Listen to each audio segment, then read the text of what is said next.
Good afternoon, I'm Maricar Bautista. The Office of the Vice President's Chief of Staff, Attorney Zuleika Lopez, has left the Veterans Memorial Medical Center following the House Committee on Good Government and Public Accountability's order to release her. Zuleika Lopez brought after spending 10 days in detention. The Undersecretary was released on Saturday after being cited in contempt for undue interference. The release was granted after she vowed to cooperate to the ongoing probe into the alleged misuse of the confidential funds of the Office of the Vice President and the Department of Education.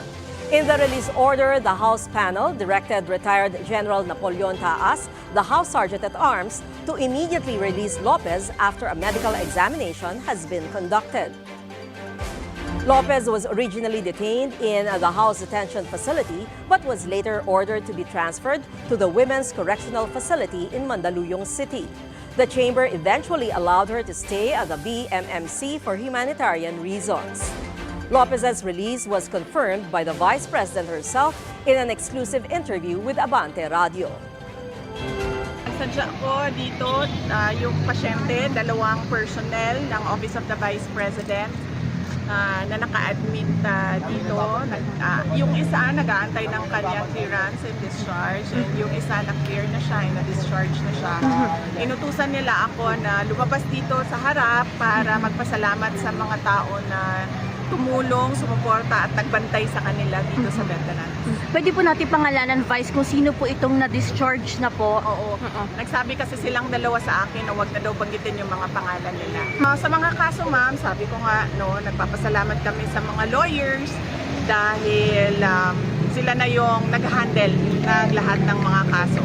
At sa mga pasyente naman natin, nagpapasalamat ako sa ating mga doctors, nurses, medtech at lahat ng mga healthcare professional.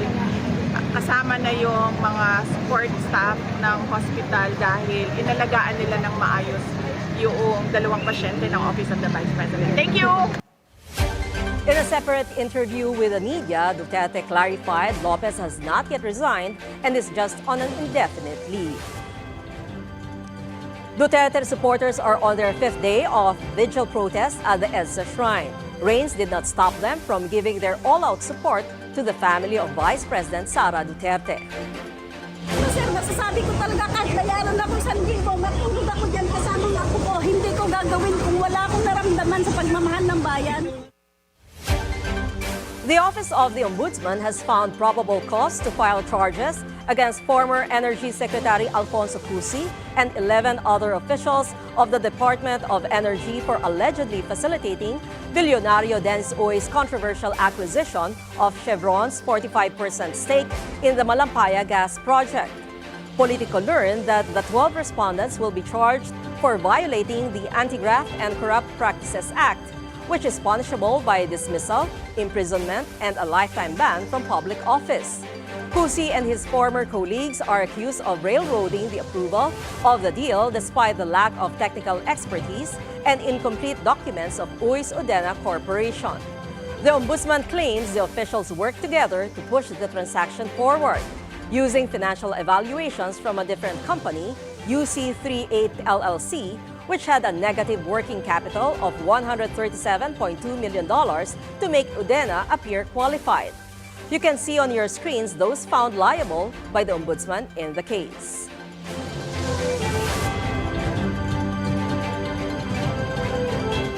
Defense Secretary Gilbert Teodoro visited Lumbia Airbase, one of the 9 agreed locations under the Enhanced Defense Cooperation Agreement, or EDCA, with the United States. Teodoro, together with other officials, inspected the location of the approved and funded Humanitarian Assistance and Disaster Relief Warehouse that will support the rapid deployment of essential supplies in both field missions and operations. He appealed for budget allocation for its completion. The defense chief also checked the location of 2 other approved EDCA projects in Lumbia, the Air Traffic Control Tower, and certain portions of the airfield's runway. He emphasized the strategic importance of Lumbia as one of the country's major operating bases to support various missions of the military in Mindanao. Mga local na items na pinakiusap natin kekong na siguraduhin na ma-insert sa budget. For example, the completion of the OCD facility. Kailangan ng amount dyan.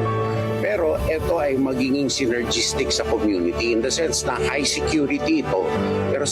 Pero bagamat ganoon, kailangan na suporta ng local government, no? At ng Kongreso. Solane increases its LPG prices today. Effective 6 this morning, Solane implemented a 1 peso and 90 centavo per kilogram hike on its product. For today's weather outlook, a shear line is affecting southern Luzon, while the northeast monsoon is affecting the rest of Luzon. At 11 this morning, PAGASA issued a heavy rainfall warning at the National Capital Region due to the shear line. Still in Luzon, a yellow warning was also raised in Quezon due to possible flooding in flood-prone areas. Meanwhile, light to moderate rains can be expected in Bataan and Pampanga within the next 3 hours. Light to moderate with occasional heavy rains are affecting Laguna, Rizal, Cavite, Metro Manila, Bulacan, and Batangas, which may persist within 3 hours.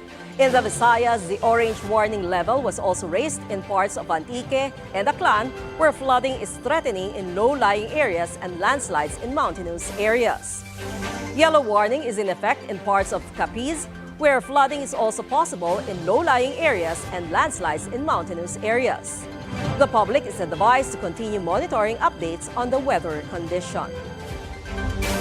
And those are the news at this hour. I'm Maricar Bautista. Stay tuned to BNC on Free TV Channel 31, Channel 24 on Cignal, Channel 74 on Converge, and on our website, bnc.ph. Thanks for watching Bilyonaryo News Channel. BNC, always on top.